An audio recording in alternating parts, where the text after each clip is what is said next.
nta kindi ibyo yavuga rero ngo arashaka ishimwe byo ntabwo byashoboka kubera ko ni akazi yihaye ku nyungu ze bwite bidafite ahantu bihuriye n'uruganda cyangwa n'undi muntu uwo ari we wese. Ndumva aricyo mwari mwabazaga niba ngo hari icyo twabazaga.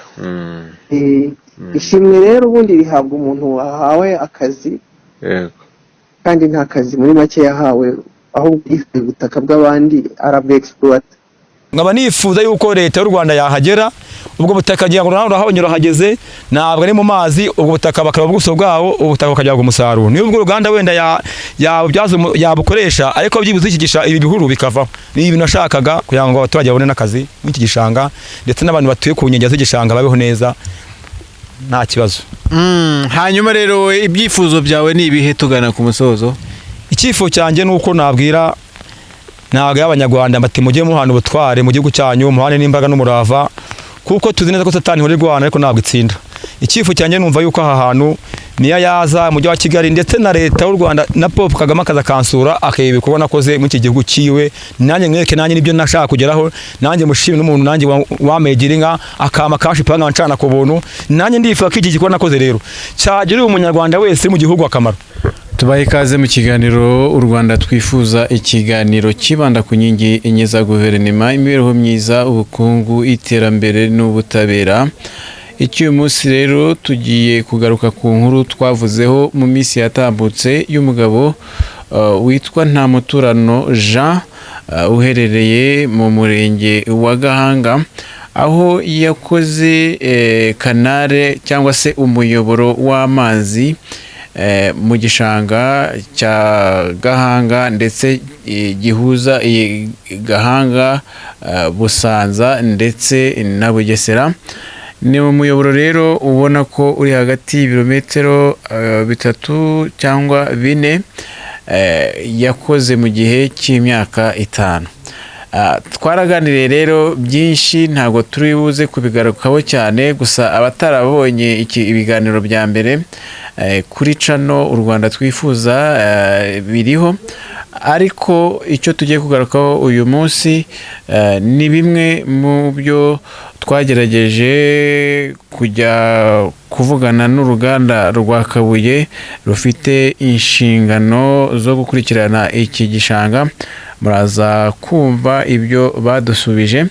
Hanyuma kandi ikindi nuko bamwe mu bamuteraga ubwoba avuga ko kuri ubu atagiterwa ubwoba, ameze neza, yishyira akizana nk'umunyarwanda wese. Hanyuma rero umwanya ni wanyu kugira ngo mukurikire ikiganiro twagiranye, hanyuma muze gukurikira ikiganiro cyose kugira ngo muze kumenya n'icyo twavuganye n'umuyobozi w'uruganda rwa Kabuye wungirije.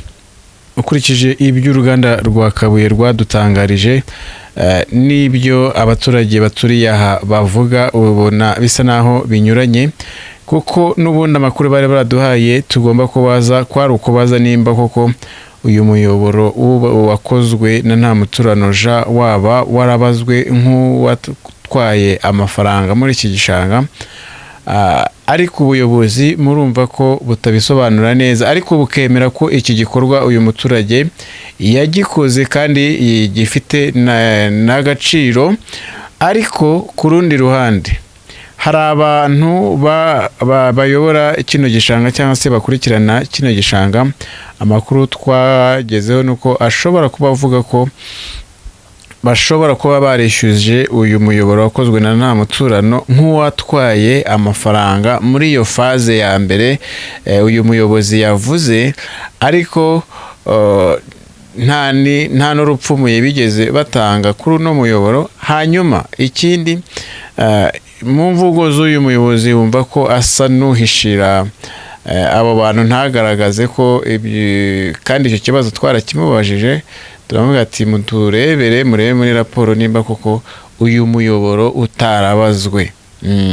Hanyuma ikindi kandi nuko avuga ngo nguhabwa ishimwe agomba kuba ari uwahawe igikorwa agomba gukora, wahawe akazi. Ariko ngira ngo igihugu kidutoza gukora tutabwirijwe. Numva ko icyo kintu kitakabaye, wenda niyo utashimira umuntu ariko ntabwo wavuga ko yihaye ikintu kandi ari ibikorwa rusange. Usibye ko n'iki gishanga gishobora kuba ari cyaragabiwe cyangwa se cyararagijwe uruganda rwa Kabuye, ni icya guverinoma y'u Rwanda, ni icy'abaturage b'u Rwanda, ntabwo ari icy'uruganda. Ni ugutizwa. Rero muri uko gutizwa ngira ngo isaha n'isaha leta inabishatse yakibambura ikagiha undi, cyangwa se nayo ikagikoreramo ibindi bikorwa bibyara inyungu ku baturage rusange, cyangwa se byagirira inyungu abaturage rusange nk'izo kiri kubamarira ubu, cyane ko ubu ngubu nta n'icyo wavuga gikorerwamo gifatika giteza imbere abaturage, cyane ko n'uruganda rwa Kabuye rugifite rutakibyaza umusaruro. Hanyuma babona igikorwa nk'icyo umuturage yakoze, ugasanga baragifata nk'igikorwa ngo cy'umuntu wishakiraga kuroba amafi. Twe twagerageje kwinjira muri uno muyoboro, tuva aho hera tugera n'aho soreza, turi mu bwato twabonye ko ari ahantu adashobora kubamo amafi, ku buryo umuntu yagurisha isambu ye kugira ngo ahakore icyuzi. Ngira ngo ntawororera amafi mu mugezi utemba, kuko ni umugezi utemba, ntabwo ari umugezi twavuga ngo uragomye. Ni umugezi utemba n'amazi aturuka ku musozi, ku misozi ibiri yo mu murenge wa Gahanga ndetse no mu murenge wa Kanombe mu Busanza, ukamanura ayo mazi ukagenda ukayahuza na Nyabarongo itemba. Hanyuma rero iby'uyu muyobozi bitandukanye n'iby'abantu ku mbuga nkoranyambaga bagiye bavuga ati uyu muntu ibikorwa yakoze ni indashyikirwa. Abantu batandukanye bakagenda banavuga bati tugize abantu nk'aba bakora ibikorwa bibwirije batabihaswe, twaba twarateye imbere cyane, ahubwo banashishikariza abandi kujya bakora ibikorwa nka biriya. Hanyuma rero nk'uruganda cyangwa se ubuyobozi bw'uruganda bugasubiza bityo, ni ikibazo kiba gikomeye kiri guca intege abantu bashobora gukora ibikorwa byagirira igihugu akamaro, byagirira akamaro sosiyete batuyemo. Amazina yanjye anyita Namutano Jean Marie, utuye mu mudugudu wa Gashubi, Akarere ka Bwabutenge, Umurenge wa Gahanga. Rero natekereje iki gishanga impamvu kidakama, ndavuga ati iki gishanga uwagitunganya kikaba cyabyaza umusaruro, kuko amazi si yavagamo igihe cyose. Urabona ko amazi yazaga kuzura ku nyange akarengerwa, imyaka y'abaturage ikagenda. Ndavuga ati impamvu kagitera ni aya mazi adashira mu gishanga. Ibi ndabitekereza, ndicara ndatekereza ino nyigo, ndavuga ati gishangiye kugitunganya ku mbaraga zanjye, nanjye nshimira muzehe ibyiza yankoreye amagira inka. Ndavuga ati nanjye kamunanye mwe ku butware bwanjye ko ngari ikigwari ntunganya iki gishanga cya Gahanga na Busanza ndi umuntu umwe. Iki gishanga rero mu kugitunganya najye ritabaza inzego z'igishanga nyine bagikuriye nyine abagonome n'abagapita, ahubwo bo bakangira umusazi k'iki bintu mwabishobora nk'iki gikorwa. Uzaranganya naho iwanjye mfite umutima utuje batakinera ubwoba. Ubuyobozi bw'uruganda rwa Kabuye bwibaza niba kuki utabagannye kugira ngo ubereke ko wabafashije gukora igikorwa, cyane ko kanare wakoze itandukanye niyo bakoze, kuko iyo wakoze wowe itandukanya amazi. Kuki utagiyeyo kugira ngo ubabwire iby'igikorwa wakoze? Rero murabizi neza ntabwo wajya kwa gitifu udaceka ubuyobozi bisibo. Naganye inzego zabo ngo zimvuganire, nibo babaye abambere kuncisha umutwe, barambwira ngo naba kuvuza ibintu ufite ibibazo. Rero niyo mpamvu mwagiye ku ruganda, kuko baje urabona barazaga bagasura ikanari nk'ahari ndi ruguru yaho, bagafata amafoto bakayajyana bajyana ku ruganda, sinzi aho bayajyanaga, ariko njyewe sibambaza byibuza nicyo nifuza mw'iki gishana natunganyije cya Gahanga na Busanza ndi umuntu umwe, ahubwo bakabanira ubwoba, bakangira umusazi, bakangira igicucu. Niyo mpamvu uruganda rutabimenye, ariko abo hasi bo barabizi. hanyuma rero sobanurira abantu badasobanukiwe iby'iyi kanale yawe. Ni kanale wakoze ugamije iki? Icya mbere ugenda utubwira icya mbere, icya kabiri. Icya mbere, iyi kanale urabona itandukanye n'iy'umuhinde inshuro nyinshi. Iyi kanali urabona, kanali y'umuhinde yo itwara amazi ya Nyabarongo, ntabwo ikamura igishanga, ntabwo akamura ibishanga. Naravuga ati impamvu iki gishanga kidakama ni impamvu yuko aya mazi abona hanasohokera. Urabona ko aya mazi y'imvura iguye yuzuza ku nyange, imiceri y'abaturage ikagenda bahahinga, imyaka ikagenda, n'ahanga amazi akajya mu mazu y'abaturage, haraza Kanogo na hehe agasaba mu baturage, akajya mu myaka yabo, akajya mu mazu yabo. Ndavuga ati impamvu nuko iyo uruzi rwuzuye rusangamo aya mazi agatindamo Sakame, andi akaza akayasangamo Sakame. Ndavuga ati reka mfatemo shyamo ino kanale principale igendiwe n'agasozi, aya mazi yose ava mu musozi wa Kigali ajyaza akomeza agenda, ubutaka busigaye ko twabubyaza umusaruro abantu baturiye icyo gishanga. Niho nakwiye iki gitekerezo, ndavuga ati reka mbikore. Nkaba nifuza yuko leta y'u Rwanda yahagera, ubwo butaka ngira ngo urahonyura hageze, ntabwo ari mu mazi, ubwo butaka bakaraba ubuso bwawo, ubutaka bakajyaga umusaruro. Niyo ubwo Ruganda wenda yabukoresha, ariko byibuze iki gisha ibi bihuru bikavaho. Ni ibintu nashakaga kugira ngo abaturage babone n'akazi mu iki gishanga, ndetse n'abantu batuye ku nkengero z'igishanga babeho neza nta kibazo. Hanyuma rero ibyifuzo byawe ni ibihe tugana ku musozo? Icyifuzo cyanjye nuko nabwira y'Abanyarwanda bati mujye muhana ubutware mu gihugu cyanyu, muhane n'imbaga n'umurava, kuko tuzi neza ko Satani ihora irwana ariko ntabwo itsinda. Icyifuzo cyanjye numva yuko aha hantu niyo yaza mujyi wa Kigali, ndetse na leta y'u Rwanda na Paul Kagame akaza kansura akareba ibikorwa nakoze muri iki gihugu ciwe, nanjye mwereke nanjye nibyo nashaka kugeraho, nanjye mushime n'umuntu nanjye wamegera inka akama kashi panga ncana ku buntu, nanjye ndifuza ko iki gikorwa nakoze rero cyagirira umunyarwanda wese mu gihugu akamaro. Hanyuma abandi baturage haba urubyiruko bo urabagiriye inama cyane cyane gukora ibikorwa nk'ibi badafite icyo bagambiriye? Rero urubyiruko inama narugira ni ukava mu biyobyabwenge, bakava mu businzi bagakora, kuko burya gukena ni mu mutwe, burya uwakoze arahembwa kandi n'Imana aramushimira. Ndifuza nabo ko bajya batera imbere ku byo nakoze, nabo bakareberaho bagakora n'ibindi bikorwa n'ibindi by'inashyikirwa, kuko leta idusaba ati dushakire igihugu cyacu igisubizo, kandi leta ivuga ati umuturage wishanga adatuye mu bituye mu byazo umusaruro, nabo nabashaka bavuga ati muhaguruke mukore muteze imbere igihugu cyanyu akamaro. Hanyuma rero muramutse mweguriwe kino gishanga mubona cyahingwamo iki cyabyarira umusaruro abagituriye? Murakoze cyane, bagitweguriye iki gishanga cyahingwa ibisheke, ahandi hakajya umuceri, kuko abona mfite n'Imana yo kuba nafunga amazi n'ahanga yavuye, mfite kunyenya afunga nkayasubizamo. Urumva rero batwemereye kwahinga umuceri n'ibyo bisheke, ahanga ni muri Masaka, aha ni muri Gahanga. Rero ndifuza rero ko baduhaye ahantu hari ahegutse twahahinga umuceri, ibisheke, ahandi hagahinga umuceri, rwose nta kibazo. Turagushimiye cyane, urakoze. Ntabwo ari ibintu birebire, nari nabajije amakuru, tubaza abantu bo muri plantation, numva amakuru hari ikintu babiziho, ubwo twereje n'umuntu n'abashinzwe umutekano wa biriya bishanga. Uriya mugabo nta muturano, ntabwo yigeze, icyambere cyo nuko ntabwo yigeze aba umukozi wa Kabuye Sugar. Hanyuma ikindi, muri buriya butaka hari ahantu yaciye kanale, ni ubutaka bwa Kabuye, ariko bashyizemo abatekinisiye. Urabona ni kimwe na hariya Inyange, inyuma y'Inyange sinzi niba uhabona, hari ahantu haje ikiyaga kirareka ukuntu.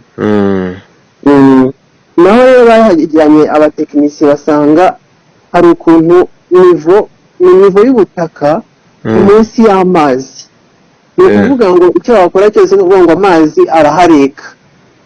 Hanyuma bamaze kubona ahareka amazi, hari proje y'Abanyarwanda n'Abahorandi yakozwe, ikorwa muri faze ebyiri. Faze ya mbere niyo yarangiye, bagira ukuntu bakora irrigation y'icyo gishanga, hanyuma noneho barongera bahatera ibisheke. Ubwo rero hariya hari muri faze ya kabiri gukora ibintu nk'ibyo byo kugira ngo bakanariza amazi, babace imiyoboro y'amazi, bigenda kumera nka biriya uriya mugabo yakoze, ni ugukamira ibishanga urebye. bisaba amafaranga menshi.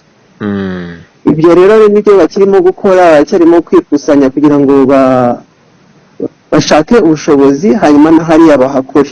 Ibyo uriya mugabo rero yakoze nta muturano. Yego. Umusanye ni umurobyi.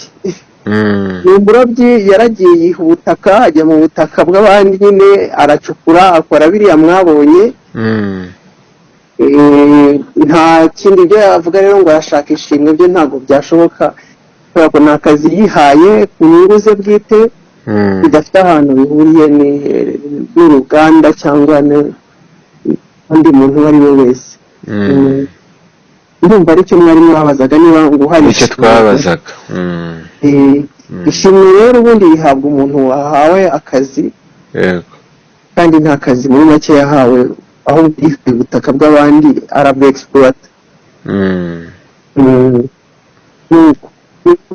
Meze kugeza ubu ngubu n'abana batunganya igishanga ku buntu ku mbaga zanjye.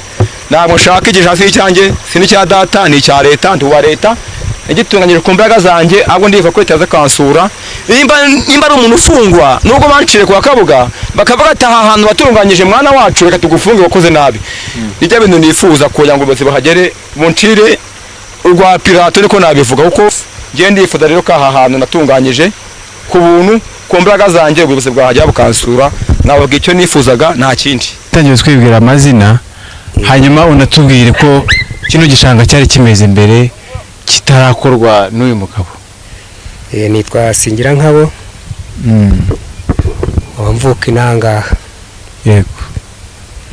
Iki gishanga rero cyakozwe na nta muturano, cyari kibi cyane.